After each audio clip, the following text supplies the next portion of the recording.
ವಿಮಾನವೇಲು. ನಾನು 3ನೇ ತರಗತಿ ಓದುತ್ತಿದ್ದೇನೆ. ಅಧ್ಯಕ್ಷರೇ, ಅತಿಥಿಗಳೇ, ಇಲ್ಲಿ ಬಂದಂಥ ಊರಿನ ಗಣ್ಯ ವ್ಯಕ್ತಿಗಳೇ ಹಾಗೂ ನನ್ನ ಸಹಪಾಠಿಗಳೇ, ಇಂದು ಆಗಸ್ಟ್ 15 ಸ್ವಾತಂತ್ರ್ಯ ದಿನಾಚರಣೆ ಬಗ್ಗೆ ನಾನು ಒಂದೆರಡು ಮಾತನಾಡುತ್ತೇನೆ. ನಮ್ಮ ದೇಶವು ಆಗಸ್ಟ್ 15 ಸ್ವಾತಂತ್ರ್ಯ ದಿನಾಚರಣೆ ಬಗ್ಗೆ ನಾನು ಒಂದೆರಡು ಮಾತನಾಡುತ್ತೇನೆ. ನಮ್ಮ ದೇಶವು ಆಗಸ್ಟ್ 15 1947ರಂದು ಸ್ವಾತಂತ್ರ್ಯ ಗಳಿಸಿದ ದಿನವಾಗಿದೆ.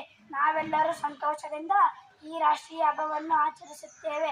ಸ್ವಾತಂತ್ರ್ಯ ನಂತರ ನಮ್ಮ ಎಲ್ಲ ಮೂಲಭೂತ ಹಕ್ಕುಗಳನ್ನು ಪಡೆದುಕೊಂಡಿದ್ದೇವೆ. ನಾವೆಲ್ಲರೂ ಭಾರತೀಯರು ಎಂದು ಹೇಳಿಕೊಳ್ಳಲು ಹೆಮ್ಮೆ ಪಡುತ್ತೇವೆ. ನಮ್ಮ ಈ ಭಾರತದ ಭೂಮಿಯಲ್ಲಿ ಜನಿಸಿದ್ದು ನಮ್ಮೆಲ್ಲರ ಅದೃಷ್ಟ.